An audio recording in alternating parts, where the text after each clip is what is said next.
కర్నూలు జిల్లాలో జై భీమ్ సినిమా తరహా సీన్ చోటు చేసుకుంది. ఎఫ్ఐఆర్ లేకుండా ఇద్దరు అనుమానితులను పోలీసులు 3 టౌన్ పోలీస్ స్టేషన్లో పెట్టేశారు.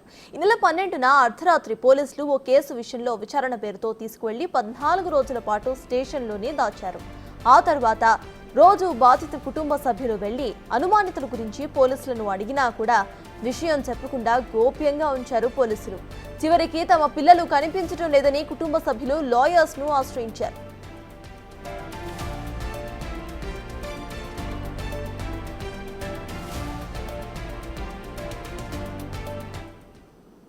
లాయర్ కోర్టుకు వెళ్లి సర్చ్ వారెంట్తో సహా అడ్వకేట్ జనరల్ ఆధ్వర్యంలో రంగంలోకి దిగారు. నేరుగా కర్నూలు 3 టౌన్ పోలీస్ స్టేషన్కి వెళ్లి అనుమానితుల స్టేట్మెంట్ రికార్డ్ చేసి జడ్జి ముందు ప్రవేశపెట్టడంతో వారిని రిలీజ్ చేశారు. పోలీసుల తీరుపై బాధితుల కుటుంబ సభ్యులు మండిపడుతున్నారు.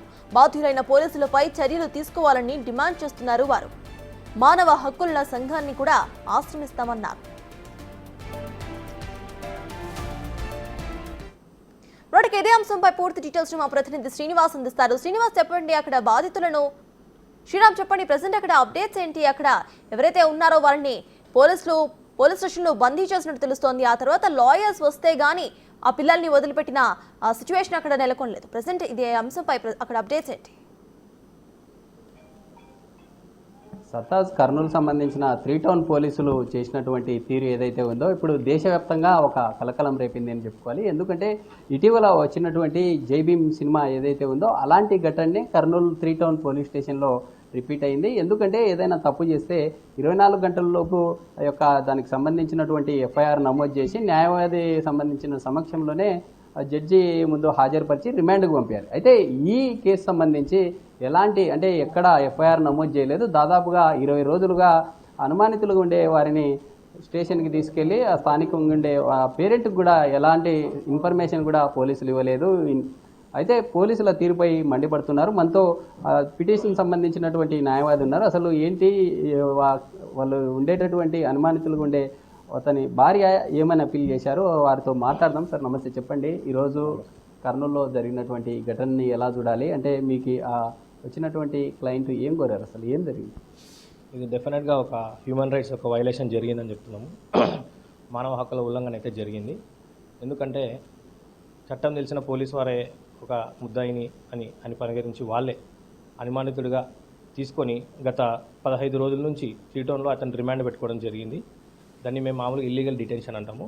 మామూలుగా వాళ్ళకి చట్ట ప్రకారం వాళ్ళకైనా సరే ఎవరికైనా సరే అందరికీ తెలుసు 24 గంటలు మించి వాళ్ళు పెట్టుకోవడానికి లేదు. అలా పెట్టుకుంటే చట్టపరంగా అడ్వకేట్ న్యాయవాదిగా మేమేం చర్యలు తీసుకోవచ్చు అంటే కింద మ్యాజిస్ట్రేట్ కోర్టులో ఒక సర్చ్ వారెంట్ అని ఒక పిటిషన్ వేసుకోవచ్చు. కొత్తగా చట్టం వచ్చిన సెక్షన్ 100 ఆఫ్ బిఎన్ఎస్ఎస్ కింద. లేదంటే మేము హైకోర్టులో ఒక పిటిషన్ కూడా ఫైల్ చేసుకోవచ్చు, హైబియస్ కార్పస్ అని చెప్పి. కాబట్టి బాధితులు లోపల ఉన్న ఇద్దరు మహేష్ మరియు బాలకృష్ణ ఇద్దరు బాబామర్దులు ఉన్నారు లోపల. మహేష్ వాళ్ళ భార్య అయిన మాధవి వచ్చి మా దగ్గరికి ఇలా జరిగిందని మాకు చెప్పగా మేము వెంటనే మొత్తం ఆమె దగ్గర ఇన్ఫర్మేషన్ తీసుకున్నాము. ఆమె మొత్తం చెప్పింది. సార్ 15 రోజులు అయింది సార్, దొంగతనం కేసులో అనుమానితుడు అని చెప్పి తీసుకెళ్లారు, ఇన్ని రోజులు అని చెప్పిన వెంటనే మేము వెంటనే ఒక పిటిషన్ రెడీ చేసుకొని వెళ్ళి ఎక్సైజ్ మ్యాజిస్ట్రేట్ ముందర వేసుకోవడం జరిగింది. మేము వేసిన పిటిషన్ని వెంటనే మేడం అలో చేసి మాలిక్ బాషా గారిని ఒక అడ్వకేట్ కమిషనర్ అపాయింట్ చేయడం జరిగింది. నిన్న సాయంత్రం 6 గంటలకు మేమందరం వెళ్ళి 3 టౌన్కి చేరుకొని అక్కడ మా జడ్జి గారు ఇచ్చిన వారెంట్ పిటిషన్ సిఐ గారికి చూపించి వాళ్ళు మాకు కోఆపరేట్ చేశారు. మేము అక్కడ బాధితులు ఇద్దరు మహేష్ బాలకృష్ణతో ఇద్దరితో మాట్లాడి ఏం జరిగిందని మొత్తం కనుక్కొని వారి ఇరువురిని అక్కడ నుంచి వాళ్ళ కస్టడీ నుంచి మేము తీసుకొని వచ్చి జడ్జి గారి ముందర ప్రొడ్యూస్ చేసి జరిగిన వివరణ మొత్తం మేడం స్టేట్మెంట్ రికార్డ్ చేయడం జరిగింది. ఆ విధంగా మేము ఎవరినైతే లీగల్గా డిటెన్షన్ చేశారో 3 టౌన్లో వాళ్ళని మేము యాజ్ ఎ లాయర్గా మా విధులు మేము చక్కగా నిర్వహించి ఇలా ఎవరైతే అన్యాయానికి కానీ అంటే ఇలా చెప్పుకోలేక ఇలా చాలామంది ప్రతి ఒక్క స్టేషన్లో చాలామంది ఇలా మగ్గిపోతున్నారు. కానీ బాధితురాలు ధైర్యంగా వచ్చి మాకు ఇలా నిజంగా బాధితులు ఈ యొక్క జరిగినటువంటి ఘటన ఏదైతే ఉందో నిజంగా దొంగతనమే చేస్తే చట్టం ఉంది, చట్టం ప్రకారం చేయాలి. పోలీసులు ఎందుకు అంత అత్యుత్సాహం చూపించి 14 రోజుల పాటు పెట్టుకోవాల్సిన అవసరం ఏముందంటారు? అంటే ఇప్పుడు ఉండేటటువంటి టెక్నాలజీ యుగంలో ఈ విధంగా డెవలప్ అవుతూ ఉంది. ఈ సిచ్యువేషన్లో కూడా ఇంకా ఇలాంటి సినిమా తరహా ఘటన చోటు చేసుకుంది. అదే చెప్తున్నాం. ఇప్పుడు నేను ఏమంటున్నా, తెలియని వాళ్ళకైతే చెప్పవచ్చు, పోలీసులకు అన్ని విషయం తెలుసు. చట్టంలో ఒకటి ఉంటుంది. ఇప్పుడు మీరు ఒకవేళ ముద్దాయని మీరు భావిస్తే ఎఫ్ఐఆర్ ఫైల్ చేసి 24 గంటల లోపల అతను రిమాండ్కు పంపించాలి. ఒకవేళ ఇంకా ఎంక్వైరీ పూర్తి కాలేదంటే మీరు మళ్ళీ కస్టడీ పిటిషన్ ఫైల్ చేసుకోవచ్చు. జడ్జి గారు అలో చేస్తారు. మీరు ఎంక్వైరీకి మళ్ళీ కస్టడీ పిటిషన్ ఫైల్ చేసుకొని మీరు ఇప్పుడు చూసుకుంటే చాలా కేసెస్లో పెద్ద పెద్ద వాళ్ళని రిమాండ్ చేసి మళ్ళీ కస్టడీకి తీసుకొని కస్టడీ పిటిషన్ వేసి జడ్జి గారు పర్మిషన్ తీసుకొని కస్టడీకి తీసుకొని ఎంక్వైరీ చేయాలి. ఇది యాక్చువల్ పద్ధతి. అయితే అడిగేవారు ఎవరు లేరని, వాళ్ళకి ఎవరు చెప్పేవాళ్ళు లేరని, అడిగేవాళ్ళు లేరని ఇలా బాధితుల్ని అంటే ఎక్కువ బాధింపబడే వాళ్ళు వెనుకబడ్డ కులాల వాళ్ళే ఉన్నారు ఎక్కువ. కాబట్టి ఇటువంటి వాళ్ళకి సత్వర న్యాయం అంటే తొందరగా మేము జస్టిస్ చేయాలని చెప్పి ఈ స్టెప్ తీసుకోవడం జరిగింది. నిన్న మీకు స్పెషల్ చెప్పాల్సిన విషయం ఏంటంటే నిన్న మాకు వచ్చిన ఇన్ఫర్మేషన్ ఏంటంటే మేము తీసుకున్న స్టెప్ ద్వారా నిన్న కర్నూలులో అన్ని పోలీస్ స్టేషన్లో ఎవరైతే ఇల్లీగల్ డిటెన్షన్ అంటే అన్యాయంగా ఎవరినైతే పెట్టుకున్నారో మేము చేసిన పని వల్ల అన్ని స్టేషన్లో ఉన్న వాళ్ళని వెంటనే బయటికి పంపించారని మాకు తెలిసింది. దానివల్ల మేము చాలా హ్యాపీగా ఫీల్ అయినాం. సార్ చెప్పండి, అంటే కర్నూలులో పోలీసులు లాయర్లుగా ఒక వార్ నడుస్తామండి. అంటే నిన్న మీరు జడ్జిని ఆశ్రయించడం జరిగింది, ఉండేటటువంటి అనుమానితుల్ని ఇంటికి తీసుకెళ్ళాలంటే కూడా చెప్పడం జరిగింది. అయితే 3 టౌన్లో జరిగినటువంటి ఈ ఘటన ఏదైతే ఉందో అదంతా ఒక డ్రామాను క్రియేట్ చేశారు. 4 టౌన్ వాళ్ళు మరి సీన్లేకి ఎగ్జాక్ట్గా నైట్ బిగ్ టీవీ ఎక్స్క్లూజివ్ కూడా మీతో మాట్లాడించడం జరిగింది. ఏంటి అసలు ఏం జరుగుతుంది? 4 టౌన్ వాళ్ళు వచ్చి మరి కేసు నమోదు చేశారంటే నిజంగా వాళ్ళు ఆ యొక్క ఘటనకు పాల్పడ్డారా? అసలు ఏం జరిగింది? విషయం ఏంటంటే ఇవన్నీ పోలీసు యొక్క అరాచకాలండి. వారి యొక్క తప్పులను కప్పిపుచ్చుకోవడానికి ఇలాంటివి క్రియేట్ చేస్తుంటారు. యాక్చువల్లీ ప్రతి ఒక్కరికి మన రాజ్యాంగంలో హక్కులు కల్పించబడి ఉన్నాయి. ప్రతి ఒక్కరికి చట్టపరమైన హక్కులు ఉన్నాయి. ఎవరైనా కానీ ఎంత పెద్ద వ్యక్తులైనా కానీ మన భారతదేశంలోని చట్టాలను గౌరవించి రాజ్యాంగాన్ని గౌరవించి వాటి విధంగానే ప్రవర్తించాలి తప్ప చట్టాన్ని వాళ్ళ చేతిలోకి తీసుకోకూడదండి. ఎవరికైనా కానీ ఎవరైతే పిటిషనర్ ఉన్నారో ఆమె చాలా ధైర్యంగా ముందుకు వచ్చి ఈ స్టెప్ తీసుకోవడం అభినందించదగ్గ విషయం అండి. ఇంకొకటి వీళ్ళే కాదండి, మనకు ఎటువంటి వారికైనా కానీ ఈ చట్టపరమైన హక్కులు ఉన్నాయని వారికి తెలియజేయడానికి ఇది ఒక మార్గదర్శిగా నిలబడిపోవాలని మేము రిక్వెస్ట్ చేస్తున్నామండి. ఈ టీవీ పరంగా నేను కోరుకున్నది ఏంటంటే ప్రతి ఒక్కరికి వాళ్ళ చట్టపరమైన హక్కులు మరియు రాజ్యాంగపరమైన హక్కులు ఉన్నాయని వీటి ద్వారా వాళ్ళు అందరూ తెలుసుకోవాల్సిందిగా నేను కోరుకుంటున్నానండి. అయితే మనతో మాట్లాడడానికి నిన్న సీన్కి వెళ్ళినటువంటి అడ్వకేట్ సంబంధించినటువంటి కమిషనర్ ఉన్నారు. సార్ చెప్పండి, అసలు నిన్న జడ్జి గారు మిమ్మల్ని కమిషన్ సంబంధించినటువంటి మెంబర్గా నియమించారు, అక్కడికి వెళ్ళినారు సీన్కి, అసలు ఏం జరిగింది పోలీస్ స్టేషన్లో? అక్కడ ఉండే స్థానిక సిఐ ఎలా స్పందించారు?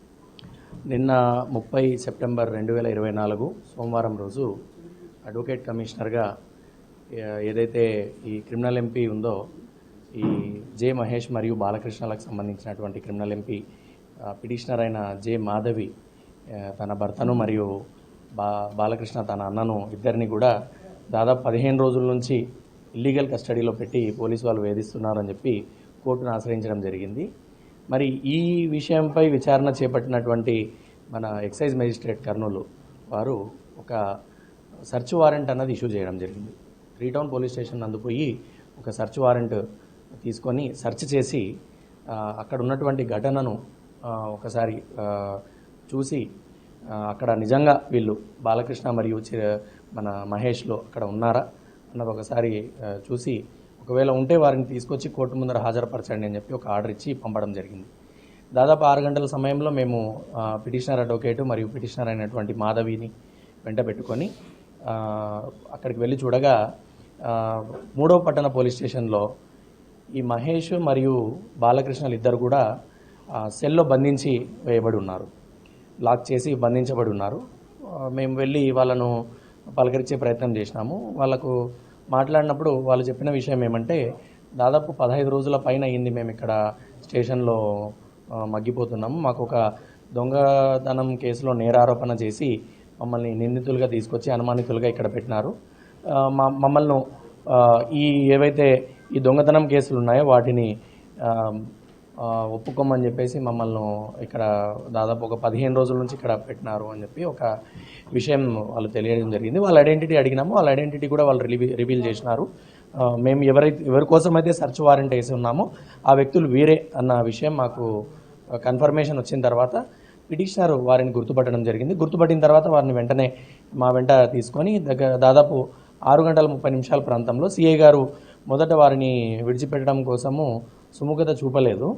మరి మేము కోర్టు ఆర్డర్ని వారికి ఎక్స్ప్లెయిన్ చేయడము, కోర్టు యొక్క ప్రొసీజర్ ఇది, అని చెప్పడంతో ఆయన కోఆపరేట్ చేయడం జరిగింది. జనరల్గా 14 రోజుల పాటు ఎలాంటి ఎఫ్ఐఆర్ నమోదు చేయకుండా అలా పెట్టుకోవడం చట్టవిరుద్ధము. అయితే ఆ ఘటనకు పాల్పడిన పోలీసులకి ఎలాంటి చర్యలు తీసుకునే అవకాశం ఉంది? చట్టం ఏం చెప్తుంది అసలు?